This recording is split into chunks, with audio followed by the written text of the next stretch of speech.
Buenos días a todos. Pues ahora me toca a mí darles la bienvenida para declarar inauguradas estas celebraciones de los 100 años de la Bauhaus.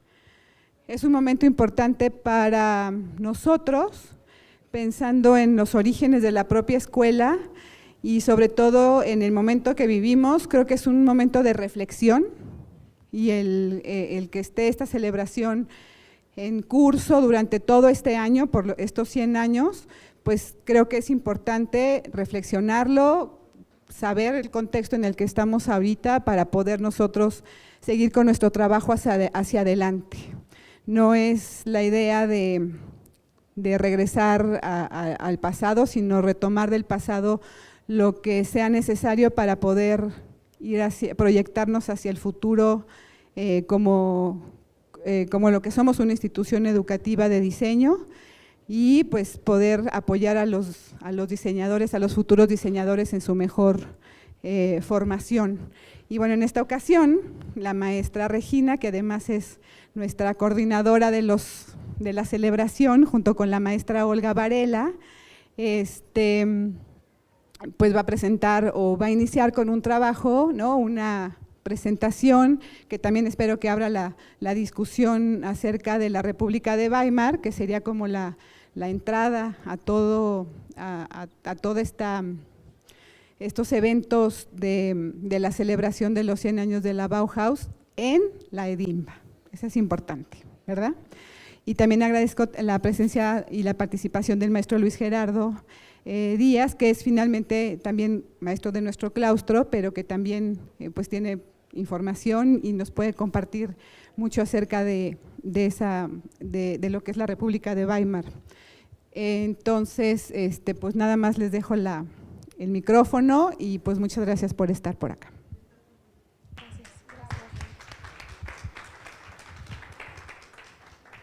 Bien, pues buenos días.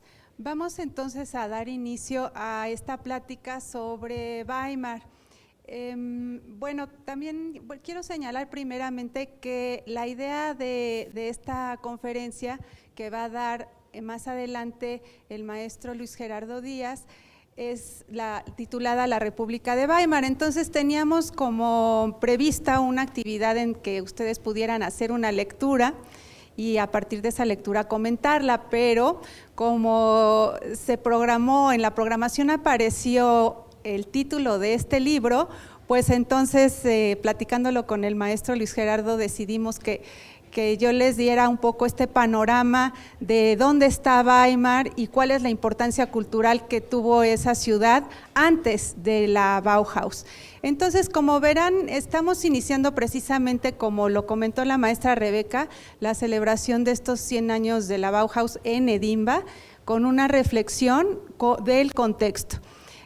Cabe también señalar que el maestro Luis Gerardo, junto con el maestro Mauricio, la maestra Marta y su servidora, pues muchos años estuvimos dando precisamente una materia de contextualización del diseño. Entonces es algo que la verdad es que nos sigue fascinando, el contexto histórico. Entonces, y creo que seguimos pensando que es importante, no hemos dejado de aprender y de estudiar. Entonces es un trabajo constante. Por ello, el interés de que ustedes pues tuvieran esta parte de contexto, como comento, geográfico por una parte, histórico, y por otra, pues de esta parte política de la cual nos hablará más adelante el maestro Luis Gerardo. Entonces, bueno, yo voy a iniciar, como les decía, este es el libro, La cultura de Weimar, de un historiador de la cultura y psicólogo que se llamó Peter Gay. Si a ustedes les interesa ahondar más en esta historia de la República de Weimar, el libro tiene un excelente apéndice que habla precisamente de este tema.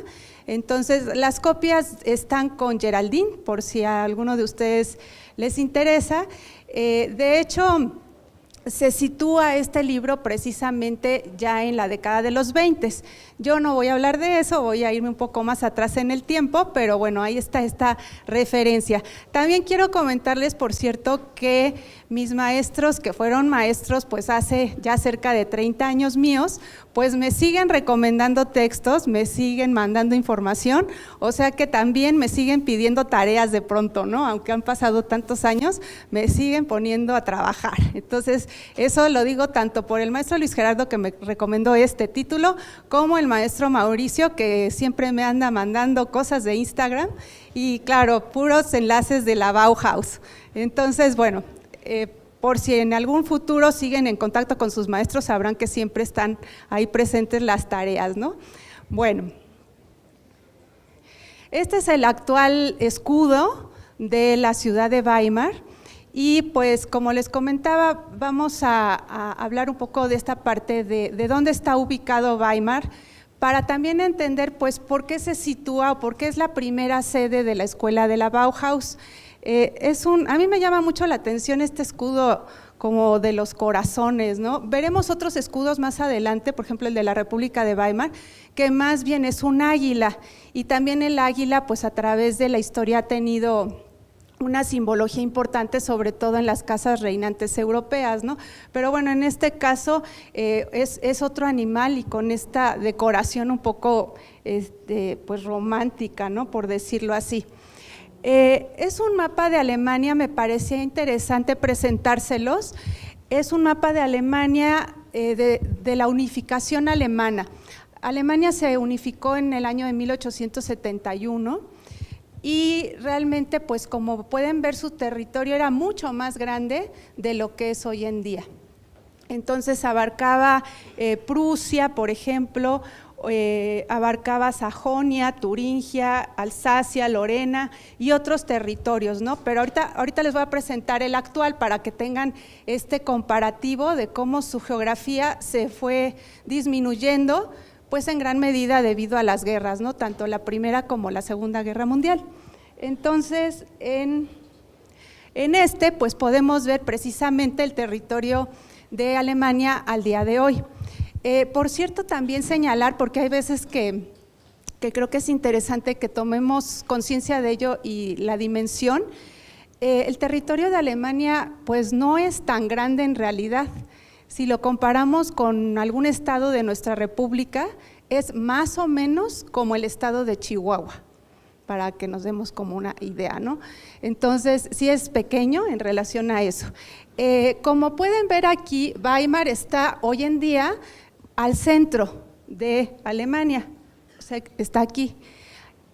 Berlín está mucho más hacia el este del territorio, y Weimar está en un estado de Alemania que se llama Turingia. Entonces, no es la capital de Turingia, sino es una ciudad más, ¿sí?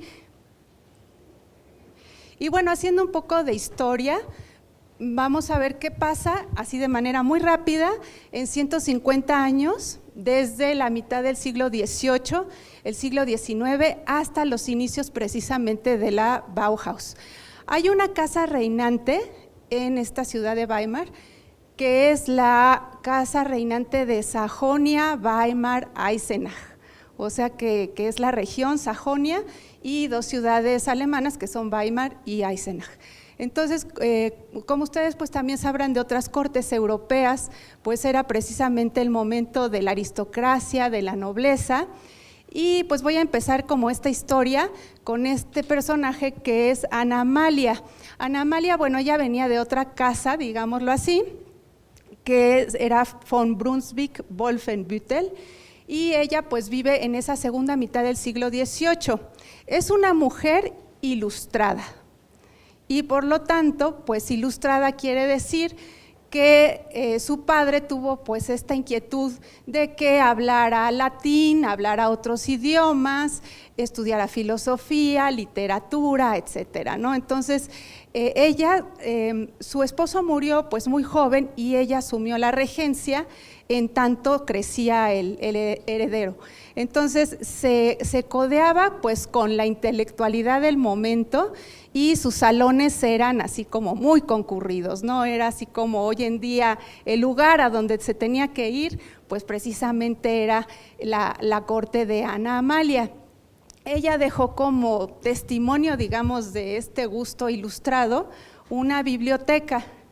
lo quise hacer esta presentación también un poco como si diéramos un tour por Weimar, ¿no? Que qué maravilla que nos pudiéramos transportar así rápidamente, pero bueno, virtualmente lo podemos hacer. Entonces, seguramente si estuviéramos allá, debíamos de visitar esta biblioteca de Ana Amalia, precisamente esta mujer que les pasé antes. Ella dejó esta biblioteca que hoy en día pues se puede visitar, tiene aproximadamente 1 millón de volúmenes y el estilo todavía, y digo todavía, ahorita les explico por qué, todavía es de estilo rococó, ¿sí? Entonces, todavía estamos en el siglo XVIII, finales del XVIII, pero vamos a ver también a través de las siguientes imágenes cómo hay esa transición del estilo barroco, rococó al neoclásico. Entonces, Weimar en realidad va a ser conocida como la capital europea del arte clásico, o sea, del mundo clásico. O sea, y por clásico, que también siempre me detengo a explicarles a mis alumnos qué significa clásico, porque una cosa es pensar en la música clásica y otra es pensar en el mundo clásico. Entonces, en el mundo clásico es aquel que se vuelve a inspirar en todos los órdenes, en la filosofía, en la literatura, en el arte, se vuelve a inspirar en el arte griego y no solo en el arte, en el pensamiento griego y en el pensamiento romano. Entonces, esas son las fuentes de inspiración. También comentarles que actualmente está una exposición en el Museo Nacional de Antropología, sobre todo hay escultura de colecciones inglesas, escultura clásica. Entonces, si a alguno de ustedes le encanta ese tema o le apasiona, pues es un lugar a donde hay que ir precisamente a ver estas esculturas, sobre todo de mármol, ¿no? Bueno, bien, entonces es el hijo de Ana Amalia. De hecho, voy a hablar de 4 generaciones, ¿no? De 4 generaciones. Él es como un árbol genealógico, es el hijo de Ana Amalia, que es Carl August, o bueno, también lo pueden encontrar como Carlos Augusto, ya ven que luego hay estas traducciones. Entonces, Carl August pues es el hijo de Ana Amalia, y también todas estas 4 generaciones van a estar interesadas, van a llamar a su corte a los filósofos, a los literatos, a los músicos, para tener esta riqueza cultural. Es una escultura que está pues en la misma ciudad. Quise poner la pintura y la escultura también para mostrarles precisamente cómo Carl August se representa ahí en esta escultura de bronce como un emperador prácticamente, ¿no? Entonces, esto también nos está hablando de ese regreso. No se ve tan al detalle, pero créanme que sí tiene como una especie de capa, ¿no? De estilo romano. También, bueno, ahora les voy a hablar de 2 personajes pues muy importantes, que son Johann Wolfgang von Goethe y Friedrich Schiller. Al final voy a hacer una prueba de pronunciación para ver. No. Entonces, bueno, Goethe, que es pues uno de los máximos representantes de la literatura alemana, pues mejor conocido por su obra Fausto. En algún momento tal vez lo hayan leído, lo quieran leer. Otro que era como más sencillo, que lo leíamos antes en la escuela, que es Las cuitas del joven Werther. Por cierto, si alguno de ustedes quiere ahondar más en esta historia de Goethe, hay una película que se titula así, Goethe, y pues nos habla de la juventud de este personaje. Entonces vale mucho la pena verla, para que tengan esta idea de cómo era esa juventud en ese tiempo, y bueno, cómo también nos representan esa pasión y ese amor juvenil, ¿no? Que es bastante interesante. Entonces, bueno, Goethe y Schiller están en esta escultura en Weimar frente al Teatro Nacional. Entonces, el Teatro Nacional es donde se va a promulgar precisamente la Constitución de Weimar de 1919, que después el maestro Luis Gerardo les va a hablar de ello. Vamos a ver otra imagen, pero del interior de este Teatro Nacional. Si nos ubicamos así, digamos que estamos viendo el Teatro Nacional, de frente está lo que sería el Museo de la Bauhaus, el anterior Museo de la Bauhaus, y les digo anterior porque este año, recién el fin de semana pasado, se inauguró el nuevo museo. ¿no? Entonces, ya también les comenté a mis alumnos que en vez de hacer fiesta de graduación debíamos de ahorrar para irnos a ese museo, ¿verdad? Una peregrinación, sí. Bueno, esta es la casa de Goethe en Weimar y pues como ven no eran así casitas, ¿no? También si leemos su biografía podemos pues ver los datos de que en realidad estos duques les regalaban las casas, les regalaban los terrenos, entonces qué maravilla, ¿no? Bueno, era una especie de mecenas, unos mecenas que apoyaban a estos escritores y literatos. Por cierto, también ahorita hablando de Goethe, los institutos Goethe hay en todo el mundo y pues es la institución máxima en Alemania que se dedica a enseñar el idioma alemán, ¿no? Entonces, pues por algo son las cosas también, ¿sí? Schiller también, les voy a enseñar la casa de Schiller.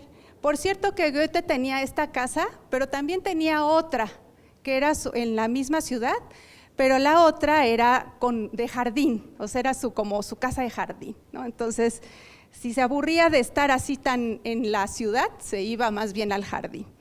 Entonces, bueno, este es el interior, también para que vean, tiene una gran colección de piedras, pues era realmente un hombre muy culto, ¿no? No es que solo le interesara la literatura, sino pues la geografía, la ciencia, realmente pues un hombre con esta amplitud en el conocimiento. Y bueno, también tiene ahí un piano, las esculturas, pinturas, también hoy al día de hoy se puede visitar y es un museo. Esta es la casa de Schiller. Friedrich Schiller pues tal vez no sea tan importante como Goethe, pero pues también dice el maestro Fernando que sí, que dice que sí, también es importante. Entonces, bueno, esa es la casa de él. Bueno, aquí tenemos al siguiente promotor del arte y la cultura, que es Karl Alexander. Ya me ahorré todos los títulos, pero siempre siguen siendo von Sachsen-Weimar-Eisenach, y pues este personaje realmente vive durante todo el siglo XIX.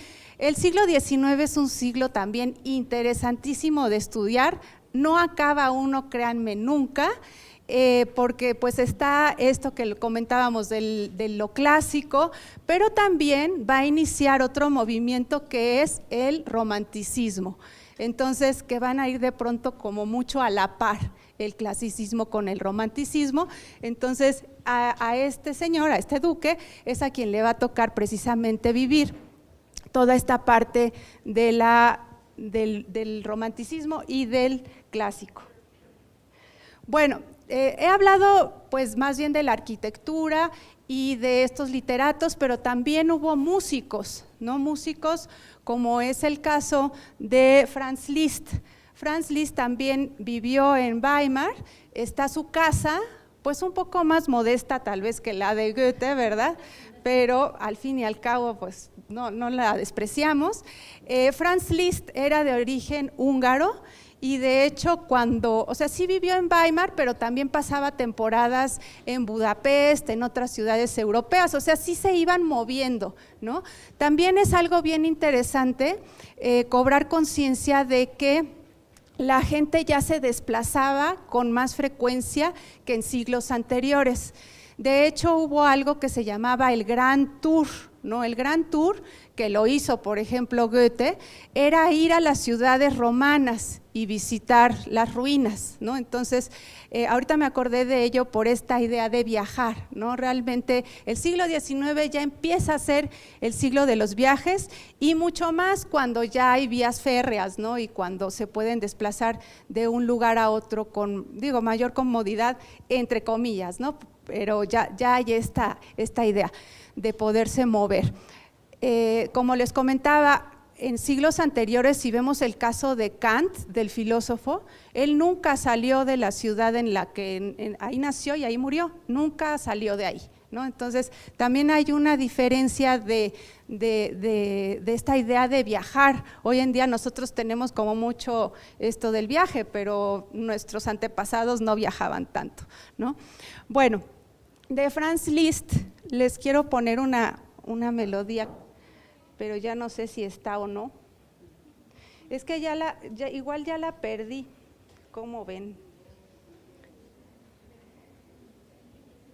La puse para probarla y ya no la encuentro. Pero bueno, si nunca han oído algo de Franz Liszt, pues sí les aconsejo, la que yo les traía, pero no sé qué le hice, pero la que yo les traía se llama Sueño de Amor, es una pieza de piano.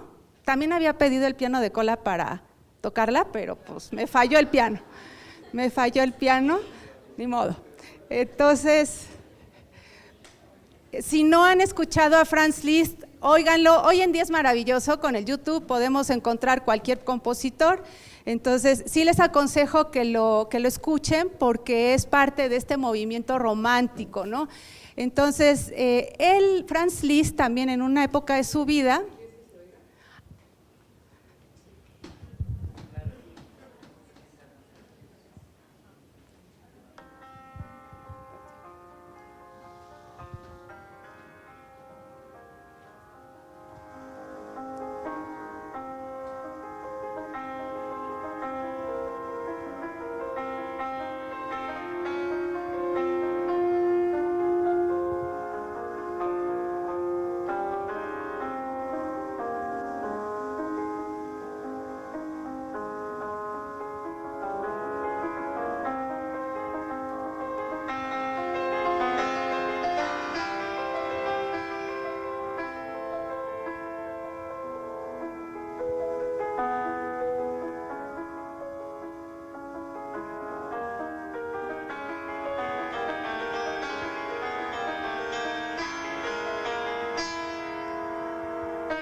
bueno, pues hay un fragmento de este Sueño de Amor de Liszt para que lo conozcan o lo reconozcan si es que ya lo habían escuchado, pero bueno, para tocar a Liszt hay que tener una gran técnica, no es cualquier cosa. Bueno, les comentaba, Franz Liszt en algún momento de su vida fue como el director de orquesta, vendría a ser algo así, y le tocó precisamente en 1850 estar en la inauguración o dirigir esta ópera de Richard Wagner que se llama Lohengrin. Entonces, Lohengrin también es muy interesante porque es esta historia del Caballero del Cisne, y el Caballero del Cisne pues también está relacionado con otro personaje alemán, tal vez ustedes han oído hablar de él, que es Luis II de Baviera. Algunos dicen que estaba loco y mandó construir un castillo que se llama Neuschwanstein, que es el cisne de piedra nuevo, ¿no? Entonces, ahí estaba también en esta espíritu del tiempo la idea del caballero del cisne, también en esta obra de Richard Wagner, que por cierto, en esta obra hubiera querido también ponérselas, pero seguramente la han conocido ustedes, hay una marcha nupcial en Lohengrin, entonces realmente se conocen dos marchas nupciales, creo, si ustedes conocen otra más, una es de Mendelssohn y otra es precisamente la de Wagner, ¿no? Entonces en esta ópera está presente esta marcha nupcial. Bueno, y este será pues el cuarto que presento ahora sí que en la dinastía, que es Wilhelm Ernst, y pues a él le toca vivir en la segunda mitad del siglo XIX y principios del siglo XX, de hecho ahí lo podemos ver también con su uniforme, más bien de la Primera Guerra Mundial, ¿no? Pero quería mostrárselos porque él es el que es el iniciador o el que va a estar en la idea de crear una escuela de artes y oficios. Entonces, esa escuela de artes y oficios es el antecedente más directo de la escuela de la Bauhaus. Esta escuela de artes y oficios pues realmente ya es un germen de lo que posteriormente será el diseño. O sea, todavía en ese momento no podemos hablar siquiera de diseño, pero sí ya estaba esta inquietud desde tiempo atrás, por supuesto, de unir el arte con la técnica para formar una nueva disciplina, ¿no? O sea, también estaba latente esta idea de que el arte no tenía como una función como tal, entonces había que combinarla con las artes o las artes que antes se dijeron que eran menores, ¿no? Como la carpintería, el trabajo en vidrio, la cerámica, etcétera, ¿no? Entonces, en esta escuela que precisamente ese Duque impulsó, ahorita que les hablaba también del Liszt y de la música, pues también había escuelas de música, había escuelas de pintura, escuelas de escultura, o sea, realmente vivir en Weimar para aquella época pues era como estar en lo máximo que podría ser dentro del arte, ¿no? Como después sería estar en la Bauhaus, me imagino, ¿verdad? Pero en ese momento, pues históricamente hablando, pues también fue algo muy, muy importante. Entonces, esta escuela, o sea, de pronto yo veo esta imagen y me parece hasta como muy moderno, ¿no? Pero pues es del año 1907 esta construcción y es de un arquitecto belga. Este arquitecto belga se llamó Henry van de Velde. Entonces, Henry van de Velde, que es un arquitecto belga, yo voy a hablar brevemente de él, pero también si tienen interés y ganas de aprender más de él, siempre se los recomiendo porque para mí sigue siendo una figura muy, muy inspiradora, porque pues no solo fue arquitecto, sino que también diseñó muebles, cubiertos, tipografía, carteles, etcétera. Entonces, Henry van de Velde, que bueno, ahí lo vemos en su trabajo como dibujando y como arquitecto, y este es el interior del edificio que les mostré antes, ¿sí? Tiene una escalera como elíptica, maravillosa, y abajo también lo podemos ver, ¿no? Entonces, esta es la escuela que posteriormente será la escuela de la Bauhaus, la Escuela de Artes y Oficios. Cuando inició la Bauhaus en 1919, no tenía un edificio nuevo, o no es que se construyera especialmente un edificio para la Bauhaus, o sea, la Bauhaus ocupó este edificio. O sea que era un edificio que ya tenía 12 años de haberse construido.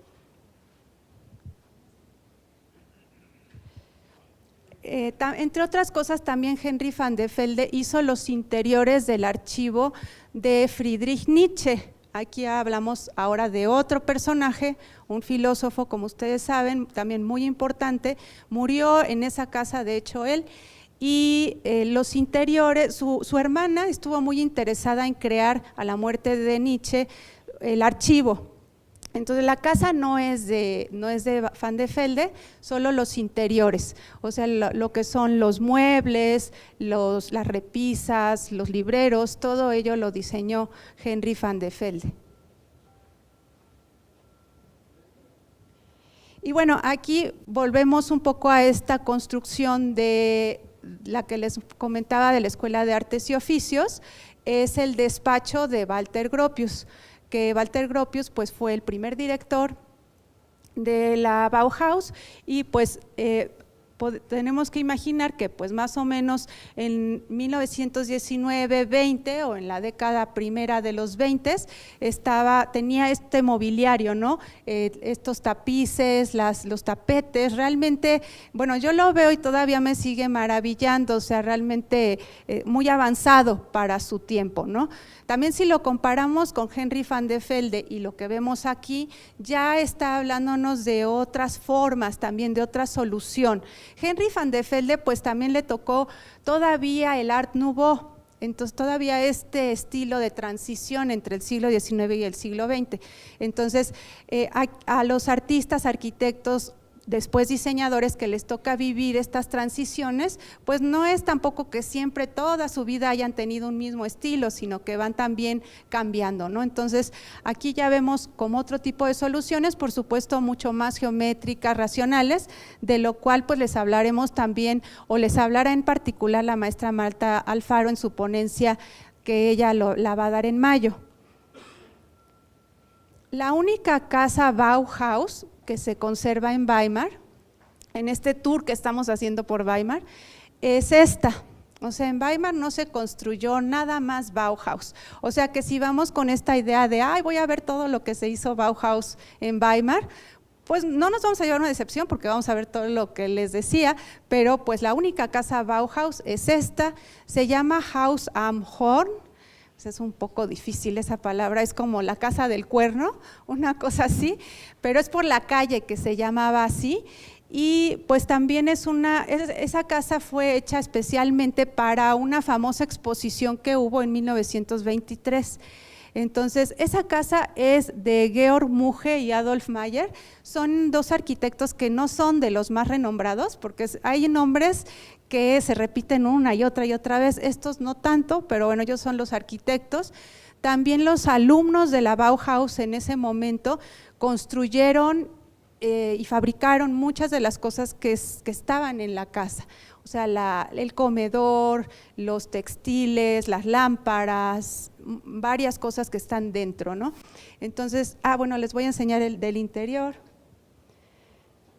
Del interior, pues es la cocina del lado derecho.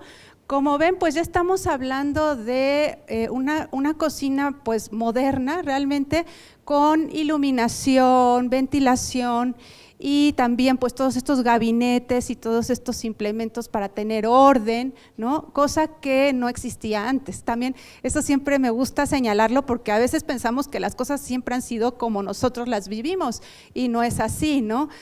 Simplemente el pensar que antes en las casas no había agua corriente, ¿no? O sea, no era que se abriera la llave y ya, o que le abriéramos y que estuviera caliente el agua, ¿no? O sea, era mucho más difícil y todo ello a lo largo de la historia pues se ha modificado pues para bien nuestro, espero, ¿no?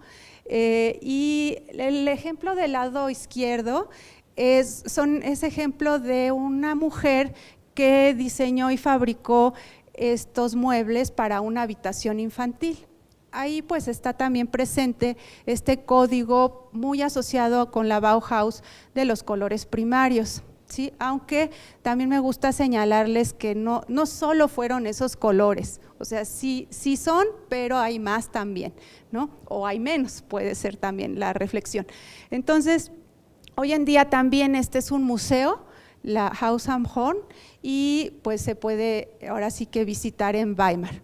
Bueno, hasta aquí mi presentación por este tour que les di un poco breve, pero en síntesis de cómo en 150 años tenemos una ciudad pues muy viva, muy ágil.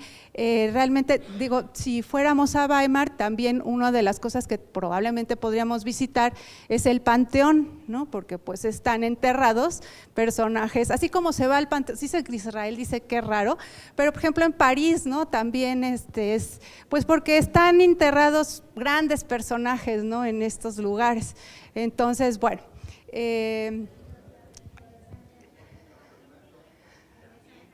también, claro. Y también es interesante ver la tipografía de las lápidas, las esculturas, etcétera, ¿no? Entonces, ¿el qué? Ajá, exacto, sí. Bueno, entonces, espero que les haya dado un panorama breve de esta parte de Weimar. Como les comento, si en unos 2 años ahorramos y nos podemos ir, ¿verdad? Estaría maravilloso, ¿verdad?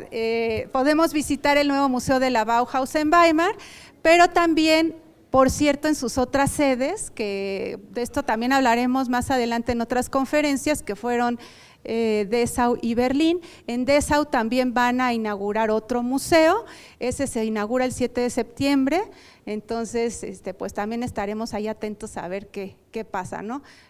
Pues sí sería maravilloso ir y verlas en el original, ¿no? Todo lo que están ahí mostrando.